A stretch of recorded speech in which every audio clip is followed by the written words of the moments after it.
Good morning everyone, Shane once again from Wildabout. Today I thought I'd catch a bus from home in Devonport, Tasmania, and walk another section of the coastal pathway. I'm at Sulphur Creek, and along the way I'll explore a few different features, looking at the geology, some of the history of the place, and I'll walk through to Penguin. It's about a 6k walk along the coastal pathway, and it's a beautiful morning. I had planned to do this the other day, but all we've had is wind and rain, nearly for 4 months now, and so hopefully this is a sign of a bit of an improvement in the weather. Anyway, we'll keep walking along, and I'll stop along here a little bit further. You can see where all the trucks and that are gathered. I'll walk towards the boat ramp, the Sulphur Creek boat ramp, and we'll have a look at some of the geology. Sulphur Creek, actually, a bit of confusion. Sulphur Creek and Penguin, originally Penguin was called Sulphur Creek, and then Sulphur Creek, Penguin became Sulphur Creek, and vice versa. And so that's how the names had changed around. But originally this was Penguin, and Sulphur Creek, Penguin was Sulphur Creek. How to get the name Sulphur Creek? Well, over at Penguin, when the early explorers came through, they noticed the rocks that looked like sulphur in colour, and so they gave it the term Sulphur Creek. But then the maps, when the Lands Department drew up the maps, they got it a bit wrong. Well, not wrong. They renamed these features. So I'll stop and we'll head across the road in a minute. I'm just crossing the road here over to one of the first geological features I'm going to talk about. There is a sign up here, and I'll just go over. There is also an interp panel, and I'll wander over. Peter Manchester, along with I think it was the Rotary Club, put together a geo trail, and so just going to have a look here. This is the side of the old boat ramp.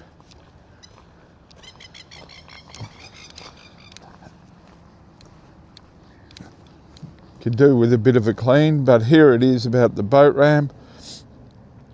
And these rocks are from around the Ordovician period. These are around 480 to 550 million years old.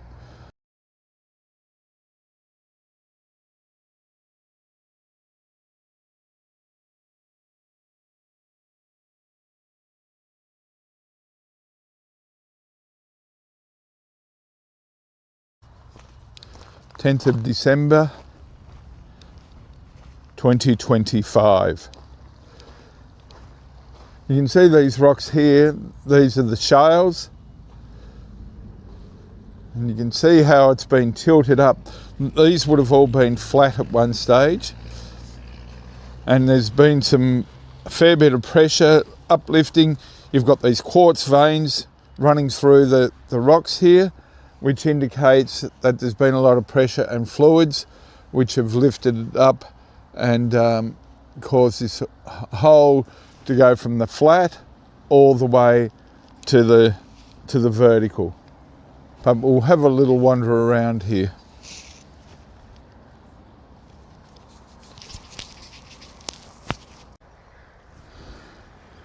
Well, here we've got another interesting feature.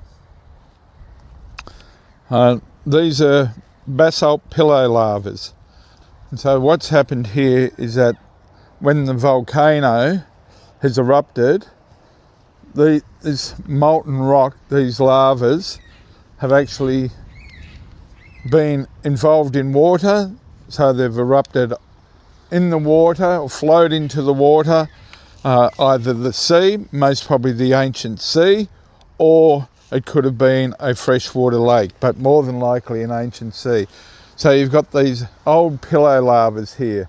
These are very old. Really interesting geology around here. If you're doing the coastal pathway, either walking or riding a bike, or even if you've got a caravan or a motorhome and you're touring around Tasmania, just have a quick stop and have a look in here. It's quite fascinating, the geology. Very fascinating.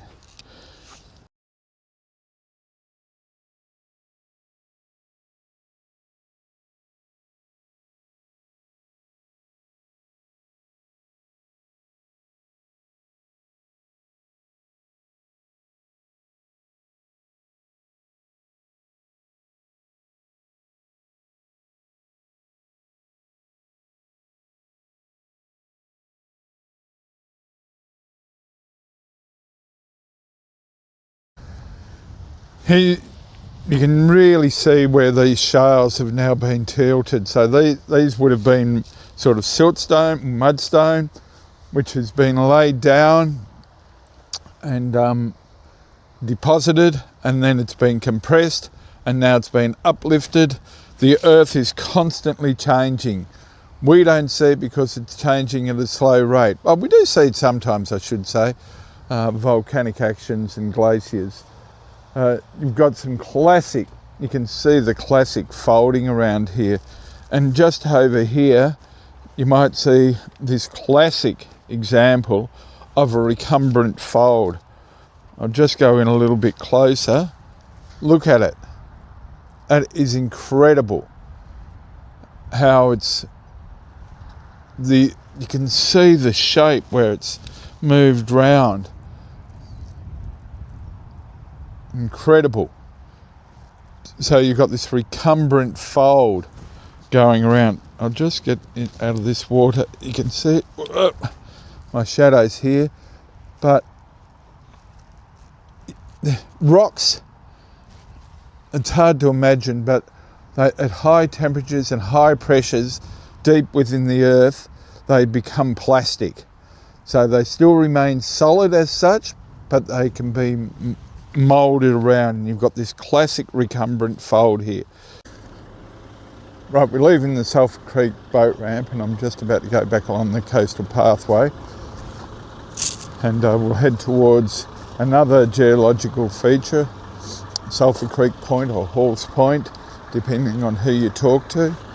So I'll just cross the road here and walk along the coastal pathway to our next stop, which is most probably, I don't know, 400 or 500 metres away.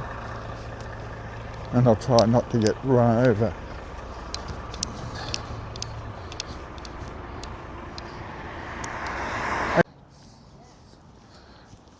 Well, we've got people using the coastal pathway, which is really great to see. Cycling along. Morning. Morning. And we're just about to come up to another geological feature. And so we'll go in. This is, some people call it Hall's Point, or others call it Sulphur Creek Point. And a lot of this information I've gleaned from the Created from Chaos Geo Trail, which is a small pamphlet. I think it's got 13 geological sites along the northwest coast that you can follow and see. And Peter Manchester, in his excellent book Created from Chaos, it's out of print. You might be able to pick it up second hand, but best of luck. But Peter did tell me that he was working on a second edition. You can see this pebbly rock here. I'll find a good example. Well, here it is here. I'm just pointing to it there.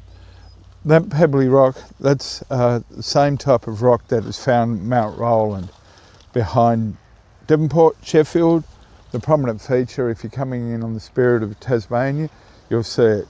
So these are conglomerate rocks, and the conglomerate rock is usually made up of water-worn pebbles. You can see some here, water-worn pebbles, generally indicating an outflow, and rounded, so it's a high volume rounding of the pebbles, and sometimes it's an indication of glacial activity in the past. These are very old rocks.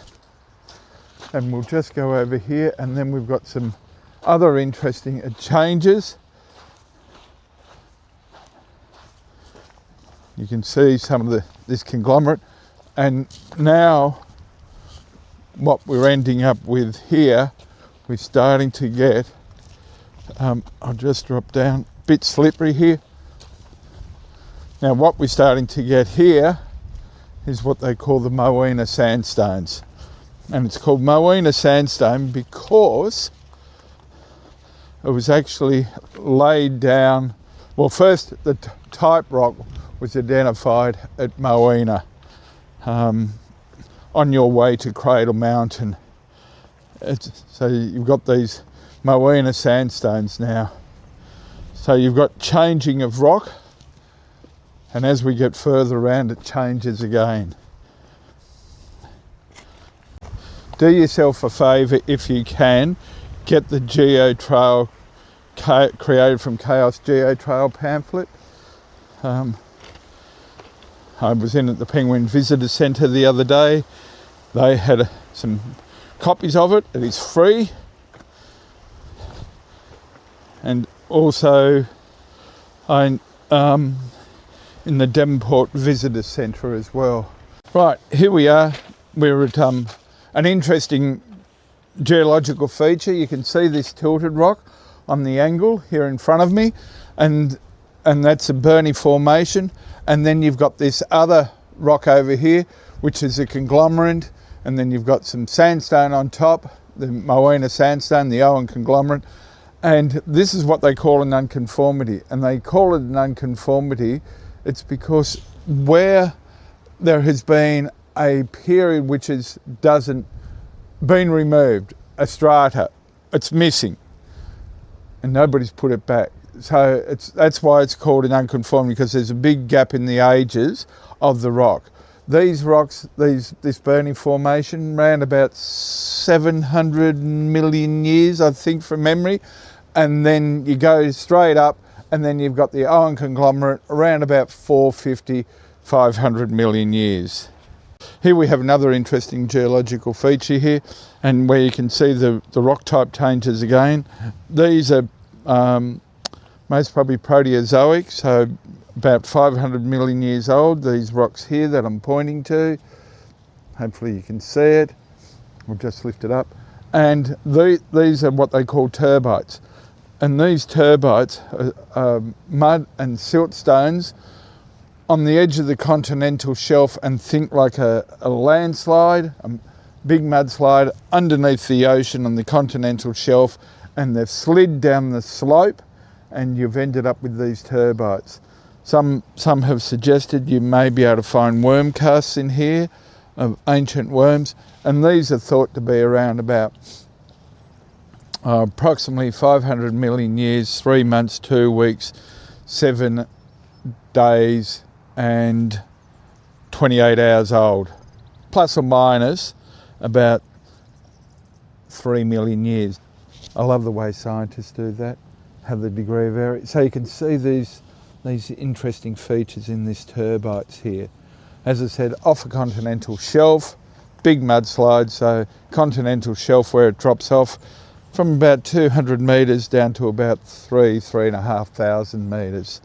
So another interesting geological feature here at Horse Point. So I would suggest that you'd have a nice little leisurely stroll around here to see some of the interesting features.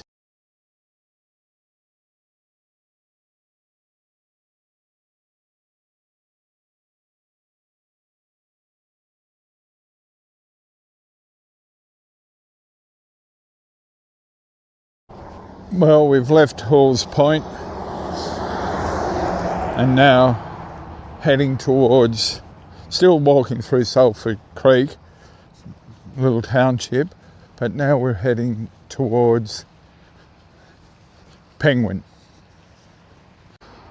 I don't know whether you can see it up in the sky, but there's a white-bellied sea eagle flying around. They're actually not a true eagle. They're a member of the kite family, the world's largest kite. He's heading out over towards the sea now. Should have tried to record a bit earlier.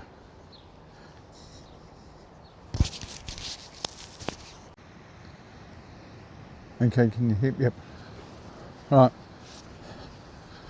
Now I'm coming up to an access point here to Midway Beach. There were a couple. There was one up near Creamery Road, just after Halls Point, Sulphur Creek Point. But this is another one here. So I'll just go out here. And so you've got a view of the beach at Sulphur Creek. Midway Beach, they call it.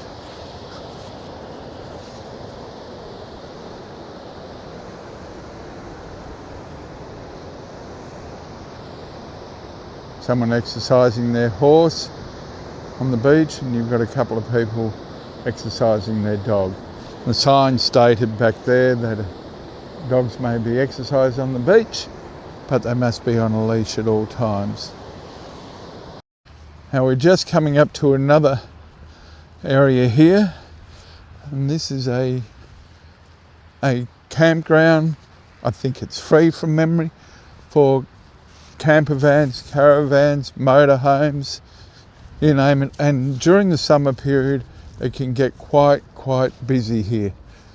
So here it is here. I don't think, as I said, I don't think there is a fee involved. And as I mentioned earlier, it can get very busy. So I think this is what they call the Midway Point Motorhome Caravan Park. Right. Here we are coming up to Preservation Bay, another little hamlet, and you can see out there when I tilt up the camera, you can see out there the bay. Now, Preservation Bay apparently was given its name by George Bass or Matthew Flinders when they were circumnavigating Tasmania to prove that it was an island. And they were running out of water, and back around at Sulphur Creek, where the creek comes out, which was called Penguin Creek, as I mentioned earlier, and apparently that's where they got water, and it was near this bay, this Preservation Bay, and so their life preservation. So that's apparently how it's got its name. Here at Preservation Bay, there is an access point down to the beach. So there's plenty to do along this section of the coastal pathway. It hasn't been open maybe 18 months, 2 years, but this has got a lot of potential, a lot of potential for tourism. I know there have been several groups from the mainland Australia that have actually been over just to use this coastal pathway. So I'm just walking down to the beach.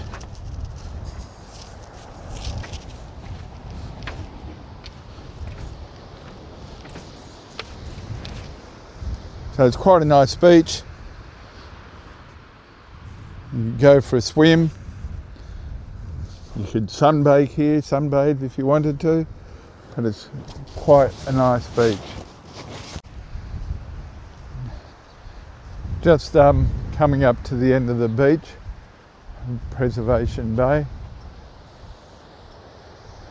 See the creek running out, that's probably where Bass and Flinders collected water from, and hence gave it its name.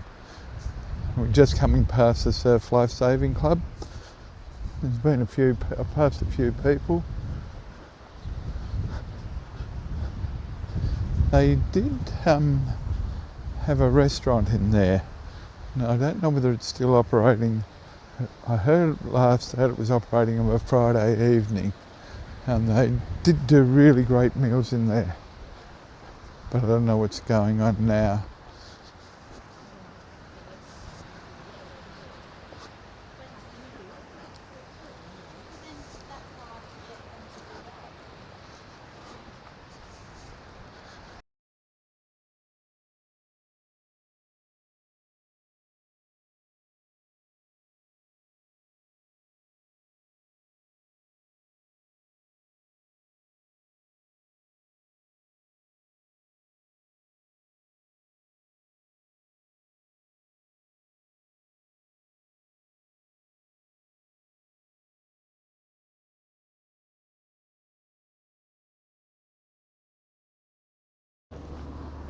And here is the section where it's heading up, and then most probably about 500 metres, and then we drop back down. Well, just on the downhill run now into Penguin. And just walk over here. And in my youth, last century, so it wasn't all that long ago, those rocks out in front, those small cliffs, when I was at Don College, we had an activities afternoon. It was, from memory, it was a Wednesday afternoon, and this is where we'd come and climb on these rocks here. It was great times back then, still great times now anyway. But I'll continue on the walk. We're just coming into the outskirts of the small town of Penguin, and we'll be walking down the little hill into Penguin. Okay, we're just coming into Penguin now. There's an alternative route on the walking path, and there's a small little beach here. Nice little sandy beach. Johnson's Beach it's called.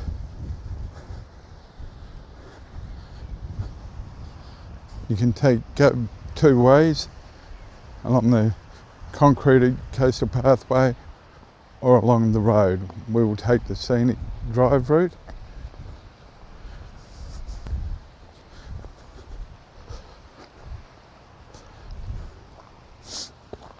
Morning.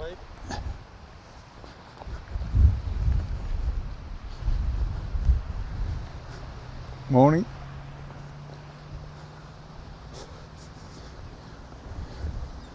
Just on the right hand side coming up is there's public toilet facilities.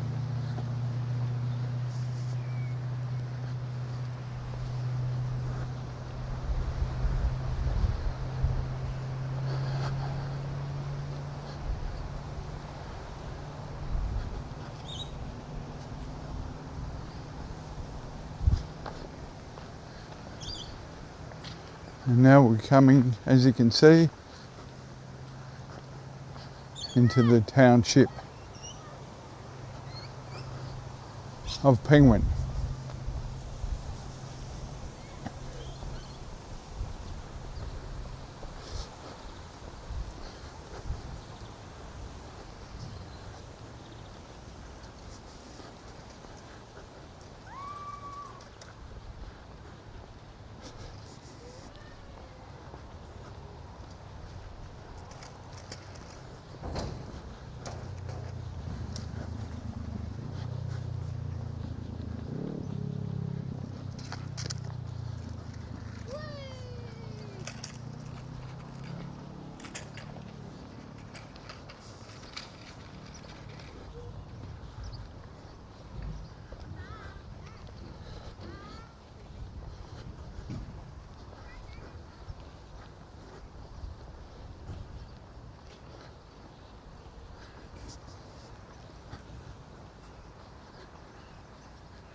Here we are, just walking over a little bridge, Penguin Creek,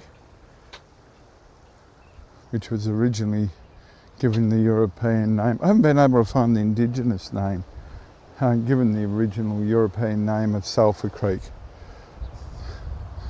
And the backdrop to Penguin, of course, is the Dial Range, which has got some excellent little short walks up there. I might even do a little short video on those. Mount Montgomery, the prominent high peak there in front of us, takes about 2 hours return, although they've rerouted the track for some unknown reason. And out there the remains of the old jetty, because there was an iron ore mine here and they used to split timber and export it to the mainland, to Victoria. So Little Penguin. So this is where the little short video will stop, and later on I'll continue on as far as I can on the shared pathway, coastal pathway. There is a section out of between Baker's Point, I think it's Baker's or Barker's Point, and West Ulverston that hasn't been completed. And don't know what they're planning on it. There's also a section between Haybridge and Wivenhoe that don't know what's happening there. Burnie City Council wouldn't provide funding for it or assistance. So I hope you've enjoyed this short little video. If you like it, give it the thumbs up. Make any comments, constructive please. If there's any other places in Tassie that you'd like me to do a little wild about video, let me know. And also share it if you think it's worthwhile sharing, which I hope you do. It's good to, luckily as I said, caught the bus over. We've got the public transport for those that are coming from interstate. There's plenty of little caravan parks that you can stop at, and plenty to look and see and poke and prod at. Thank you.